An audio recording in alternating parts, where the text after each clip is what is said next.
Olá pessoal, tudo bem com vocês?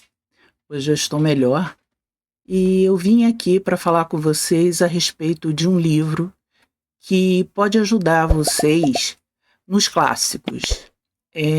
Por que eu vou falar sobre esse livro? Porque nas conversas que eu tenho através do Instagram ou no WhatsApp, eu noto que tem pessoas que me perguntam assim: Rosário, cita um livro para mim fácil, é, que eu tenha mais facilidade de entender os clássicos. Aí eu falei, eu posso te indicar tem vários críticos, né? Mas o que eu gosto mesmo é um crítico que quase não é citado. Ele, infelizmente, né, partiu em janeiro, dia 15/1, aos 91 anos. E foi muito difícil para mim porque eu acordei justamente naquele dia, peguei o livro dele que eu sempre consulto, né, para não esquecer algumas coisas. E qual foi minha surpresa? Ele havia partido e eu vi pouquíssimas pessoas falando dele, porque ele é um crítico, ele é um ensaísta, ele é um professor, ele é uma pessoa ligada a letras e era uma pessoa que, para mim, ele não gostava de aparecer, eu não via muito nos noticiários. Eu normalmente consultava, eu não sei se ainda está no ar, um site dele. E, e quando eu entrei na faculdade, eu tinha um professor que ele falou assim: Rosário, como você está muito tempo sem tomar conhecimento da literatura, a evolução, como se deu, e você é uma pessoa que pesquisa muito, eu vou te indicar um livro para você começar a sentir um gostinho dos clássicos. E aí, como eu tenho visto que muitas pessoas estão com dificuldade em ler clássicos, eu pensei, por que eu não posso fazer um vídeo assim, já que tantas pessoas me perguntam e eu indico esse livro? Bem, o nome do autor é Salvatore D'Onofrio. Ele é um italiano, é naturalizado brasileiro, né? E ele escreveu um livro, Literatura Ocidental, que é este livro que eu vou mostrar para vocês aqui. Esse livro é muito importante para quem quer entender a questão do clássico, para você poder iniciar. É o que eu falei de um vídeo passado, eu citei ele também. E o que me surpreende é que ninguém fala desse crítico, desse ensaísta, né? Que ele participava de uma academia brasileira de letras. Não, ele participava de uma academia, eu acho que no lugar onde ele partiu. Vamos dizer assim, eu não vou entrar em detalhes, só aconselho a vocês a pesquisarem. Ele nasceu em 1933, né? E ele iria completar 92 anos esse ano. E eu sempre acompanhei, porque ele fala de uma forma simples, uma forma enxuta, e uma forma com sentimento. Eu não sei se vocês vão entender, mas eu acho que é complicado hoje em dia você encontrar uma obra em que o ensaísta ou quem está fazendo a crítica não tem uma ideologia. E ele não tinha ideologia nenhuma. Ele falava o que ele sabia, ele tinha muito conhecimento e ele passava isso. Tanto em trabalhos, como até mesmo para montar um trabalho que você queira acadêmico. Ele tem muitos livros, mas eu não vejo ninguém falando desse autor. E, por incrível que pareça, eu me apaixonei pelos clássicos na época, que eu lia muito, mas muito clássicos. E eu me apaixonei depois que eu tomei a primeira injeção, vamos dizer assim, de literatura desse autor que para mim é um professor nato. Ele é um vocacionado, porque como ele escrevia e passava bem as explicações que ele dava, era assim, uma coisa assim difícil de você lidar com um jovem, lidar com uma cabeça que já vem assim pré-determinada, né? Às vezes eu ia para a sala de aula, o aluno já vinha já com aquelas palavras prontas, aquelas frases feitas, né? Não tinha imaginação de criar sua própria frase, né? Quer dizer, o que eu vejo na juventude hoje? Eu vejo a juventude hoje, ela muito ligada a uma determinada ideologia, e aí ela repete aquilo várias vezes, e ela pega um autor que às vezes ela nem conhece profundamente e começa a divulgar coisas que ele fala, e aí eu fico pensando, por que só parar em um autor, em uma ideologia? Por que você não desenvolver esse senso crítico que você tem e que é tão importante para a nossa cabeça, né? Talvez se tivesse um senso crítico apurado, não estaria acontecendo tantas coisas como tenho visto na televisão ultimamente, né? Mesmo não tendo televisão em casa, porque eu não acredito mais em jornalismo, eu tenho meu senso crítico, eu fui criada assim para ter a minha própria ideia, mesmo que ela esteja errada. A vida é feita de escolhas. Você vai escolher o que você se encaixa melhor, em detrimento daquilo que vai lhe fazer bem.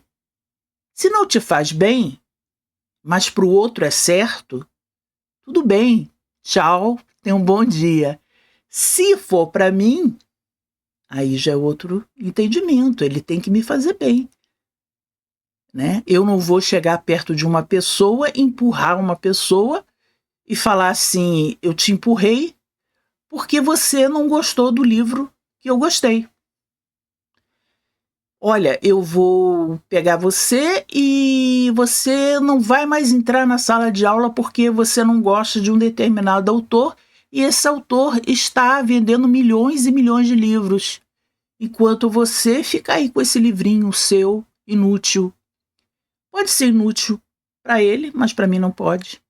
Então, a gente tem que separar isso, tem que ter um senso crítico daquilo que você está fazendo e por que você está fazendo aquilo. Então, essa pessoa ela sempre entra em contato, eu não conheço ela pessoalmente, mas ela sempre entra em contato comigo e fala assim, me indica um livro para isso, me indica um livro para aquilo, me indica... Aí eu falo assim, meu Deus, por que você não procura? Ela falou, não, porque você me indica uns livros que não tem nada assim, assado. Aí eu falo assim, então tá bom, então eu vou continuar te indicando. Então ela estava lendo, porque ela viu tipo, eles estão fazendo muito ultimamente laboratórios, por isso que eu não estou entrando profundamente nas obras, né? Mesmo porque eu fico um pouco, assim, não fico muito à vontade, vamos dizer assim, no YouTube, que é a primeira vez que eu estou fazendo isso, e tem pouquíssimas pessoas também assistindo, eu acho que não interessam tanto esse assunto assim. Mas o que acontece? Eu sou extremamente tímida, né? A não ser quando eu estou atrás assim para dar aula para uma turma ou que eu tenha que fazer alguma apresentação, aí eu deixo a timidez de lado e coloco meu conhecimento.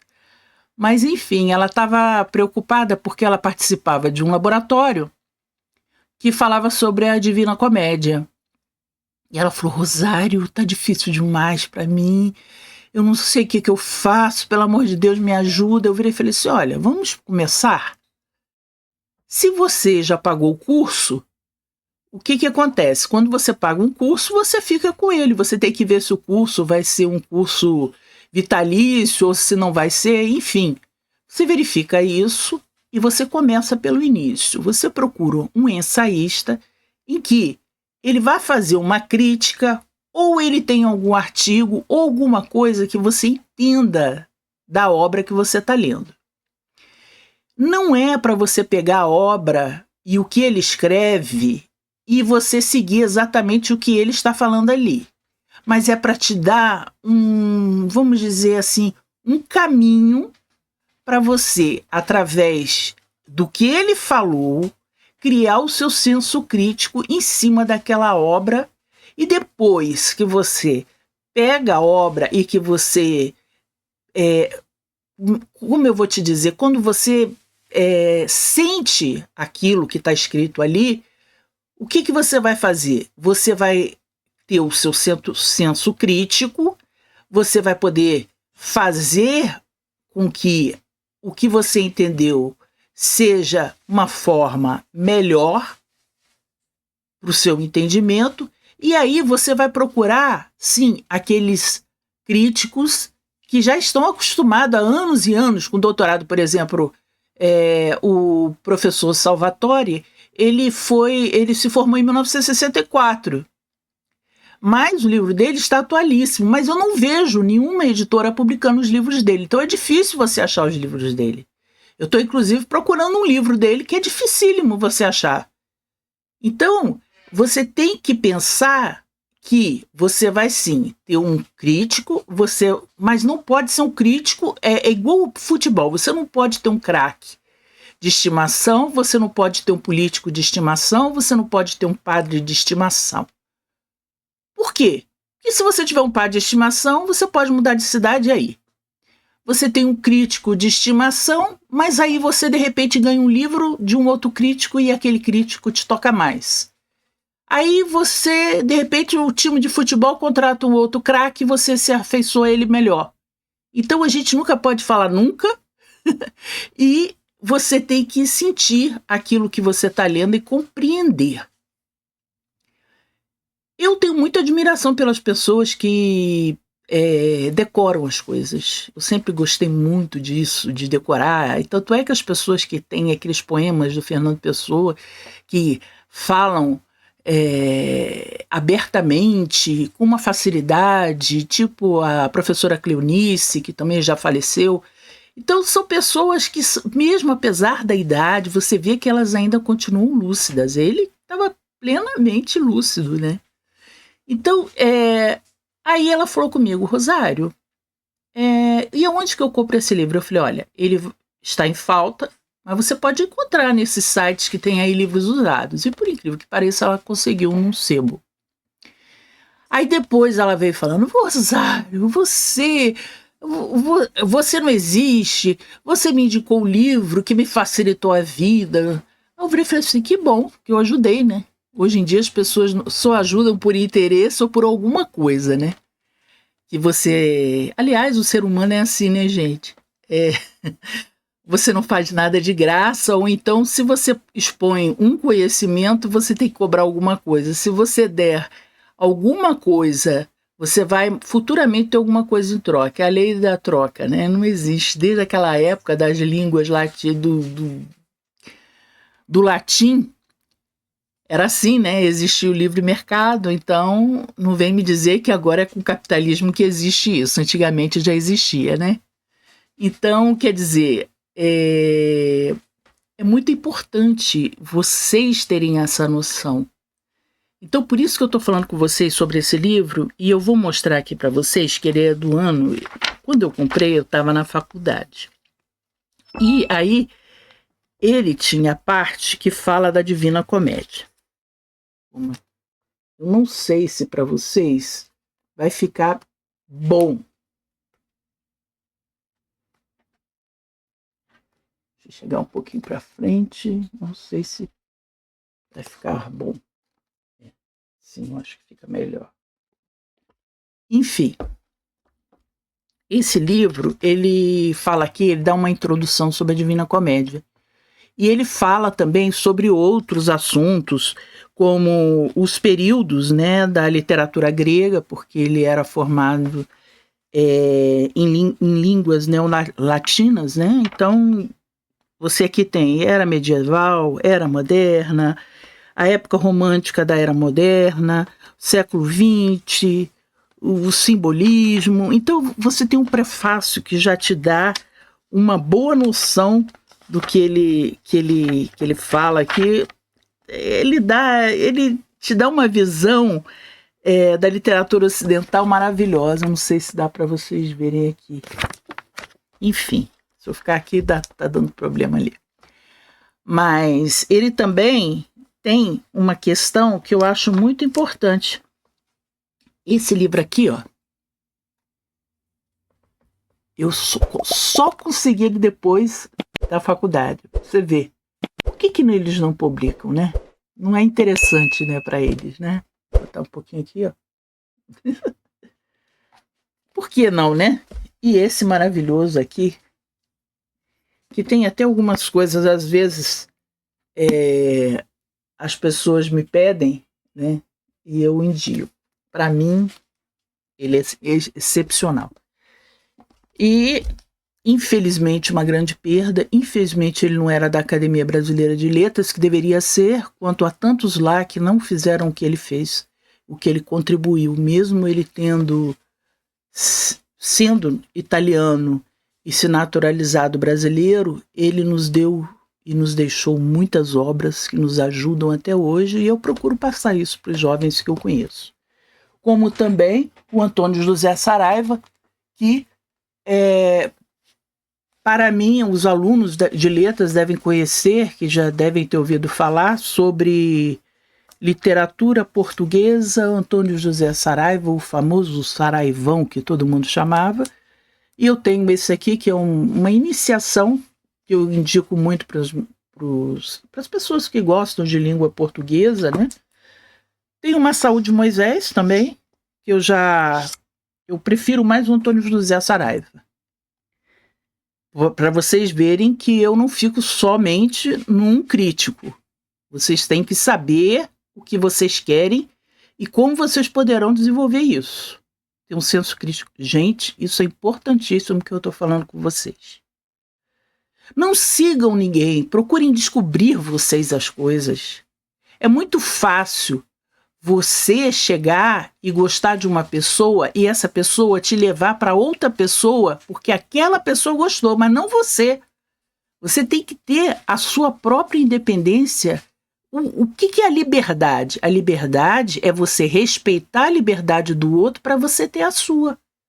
Se você não tiver a sua liberdade, como é que você pode falar de liberdade? Se você nunca teve. Então, todo mundo fala em pessoas, em grupos. Hoje eu vejo que os jovens estão se desunindo. Antes era uma coisa mais unificada. Por exemplo, um professor era respeitado. Hoje em dia, o aluno joga o dedo na cara dele e fala o que ele quer, o que ele pensa. E ele acha que isso é liberdade. Não, isso é falta de educação mesmo, que não teve em casa. Porque a educação começa em casa, depois que ela vai para a escola. Então, você vê como as coisas estão diferentes. Você acha uma pessoa que morre, uma coisa tão simples, hoje em dia, se comemora, né? E você fica se pensando, o que ele ganhou com isso, comemorando? Ele ganhou dinheiro? Ele ganhou relevância? Ele ganhou público? Ele ganhou like? Sim. E aí? Vem aquela enxurrada de gente, entendeu? Que tem uma inteligência superior a dele, que vai lá e faz uma crítica porque ele ficou rindo ou debochando de uma pessoa idosa. Ele acha que ele nunca vai ficar velho? Ele acha que ele vai ser um revolucionário ou alguém para frente que está acima de qualquer suspeita? Ele acha que ele vai ser assim para sempre? Ele acha que ele vai sobreviver eternamente? Ele pode estar vivo hoje, amanhã não está mais, ninguém sabe. Ninguém sabe o dia que vai dessa para melhor. Ninguém sabe. Ontem foi ele, hoje pode ser você, ninguém sabe. Eu não sei quando eu vou. Eu estou rezando e pedindo a Deus que me alivia. Um purgatóriozinho já resolve minha vida, para quem acredita, né? Para quem não acredita em nada, isso é irrelevante, papum, acabou. Mas e aí, o que fica?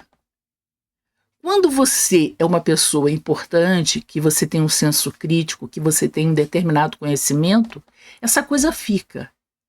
Pode ser para um grupo grande, pode ser para um grupo limitado, mas ela fica. Agora, se você só agride, se você só protesta, se você só fica debochando, se você só fica rindo, isso é maravilhoso, eu tô na turminha, oh, que legal, que... Alguém vai se lembrar de você quando você tiver 50 anos ou 60? Olha só, eu tô falando de um homem de 91 anos. Muitas pessoas não conheciam ele, mas eu garanto que muitas pessoas conhecem ele e que têm um senso crítico graças aos livros dele. Aí eu penso assim, será que esse jovem já escreveu alguma coisa que preste? Ou será que ele também não sabe escrever? Tinha gente que fazia medicina e não sabia fazer uma declaração. Mas sabia tudo de fisiologia? Oh, maravilha! Como é que vai fazer um receituário? Sejamos menos críticos, menos arrogantes, menos seguros da verdade, não é isso? E é isso que eu falo para vocês. Tem o Alfredo Bose aqui, que eu fiquei surpreendida, tá? Quando eu soube que ele estava na Academia Brasileira de Letras. Me surpreendeu, realmente. Mas, enfim, para mim, eu já escolhi os meus críticos. Eu tô com uma certa idade. E eu sempre tratei o jovem como jovem. Nunca tratei ele como adulto. Porque o jovem é reverente. Ele fala o que pensa, e muitas vezes o que ele pensa nem sempre é o que todos pensam. Então a gente tem que dar a eles a chance deles crescerem e terem os seus filhos, né? Apesar de muitos jovens hoje já não poderem ver os seus filhos crescerem, mas esses jovens, quem sabe, podem ver, né? Eles falam tanto de amor, de sociedade, de comunidade, né? A gente tem que se polir para falar as coisas, para não ofender, né? E hoje em dia tudo é ofensa, nada é respeito. E isso só deixa você triste, porque você vai chegando a uma certa idade e você vai vendo que aquele jovem vai quebrar a cara de alguma forma, da mesma forma que você quebrou. Entendeu? É isso que eu tô querendo dizer para vocês. Eu acho que já passei até um pouquinho da hora. Meu esposo fala que não devo me estender muito, mas eu queria passar para vocês a questão do senso crítico. Se você vai ler um clássico, tem a sua opinião. Depois que você lê o que os outros dizem, é que você vai tirar a sua conclusão. É muito fácil você ficar assistindo um vídeo. Ajuda. Desde que você tenha um discernimento, desde que você sabe como é a sua liberdade de pensar, não ficar em grupinhos que já têm uma mentalidade formada só para ser aceito. Você daqui uns 10 anos, eles podem estar melhor do que você e você não ser um nada. Quantas pessoas você vê que fazem maldade e depois vai para o chilindró? E as pessoas esquecem. Ninguém é eterno. Só tem um eterno. Ninguém é eterno. Chega um ponto em que você tem que ver que as pessoas envelhecem, que você não vai ser jovem para sempre, que você não sabe se você vai chegar naquela idade que aquela pessoa que você está ofendendo chegou. De repente você vai antes ou depois. Ninguém sabe, é o que eu falo. Ninguém sabe. De repente você pode ter um mal súbito, de repente você, sei lá, aconteceu alguma coisa, um livro cair na sua cabeça, no alto de um prédio de 3 andares. Você não sabe o que é que vai acontecer. Então aproveita a vida. Vai ler um livro, vai assistir um bom filme, vai conversar com pessoas saudáveis, que te faça feliz, que não te tragam revolta, aquele peso, aquela carga pesada. Porque você, assim, você se contamina com essas pessoas e você se torna uma delas. Vai chegar um ponto que ninguém aguenta mais ficar perto de você. Essa é a realidade. Você vai ver que à noite você está sozinha ou sozinho no Twitter, tweetando coisas porque não tem ninguém do teu lado, cara. Ninguém vai te suportar. Ah, mas eu tenho a minha turminha pensa do mesmo jeito. Nem sempre é assim, ninguém pensa igual. Às vezes só tá te botando pilha para você entrar naquilo. Os críticos, os ensaístas, os escritores, os grandes escritores, por que você vê que muitas vezes eles eram solitários? Escreviam coisas fabulosas.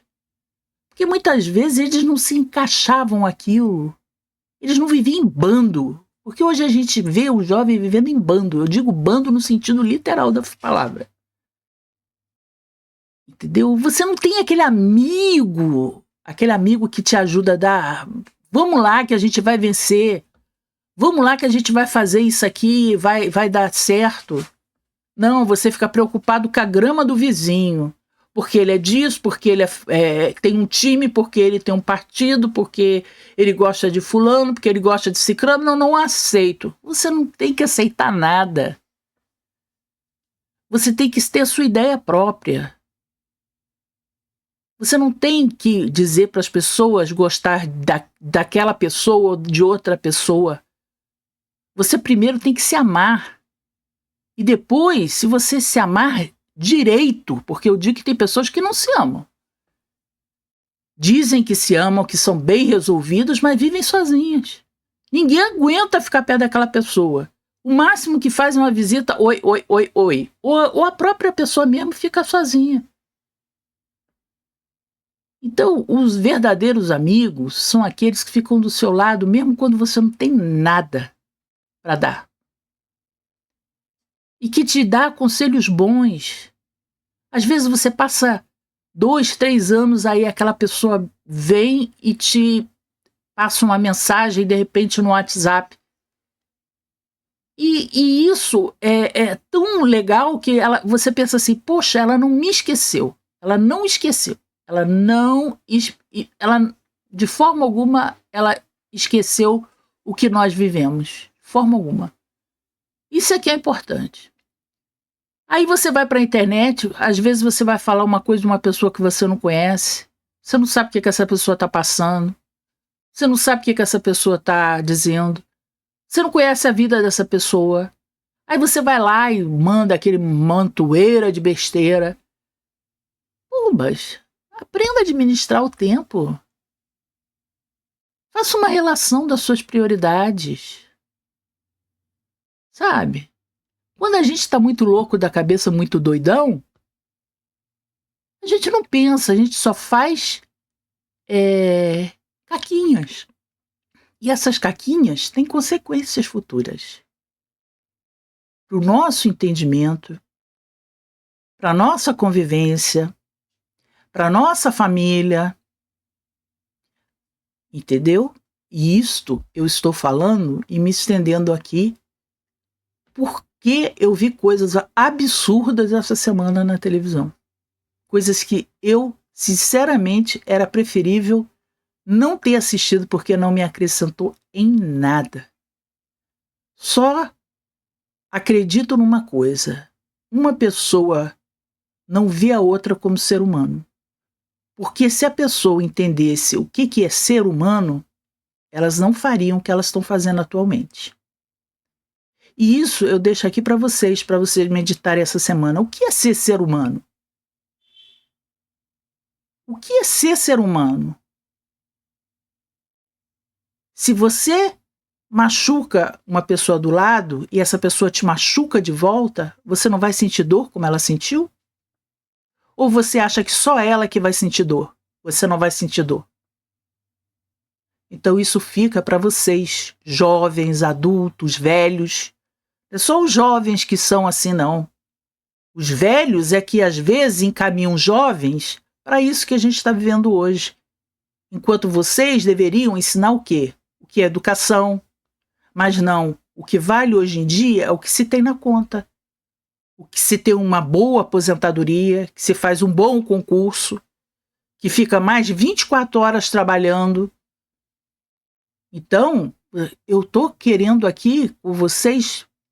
Eu sei que meus inscritos aqui são pouquíssimos. E as pessoas que eu conheço que têm canal também nem me assistem. Isso também não me importa. porque eu criei esse canal para um bate-papo.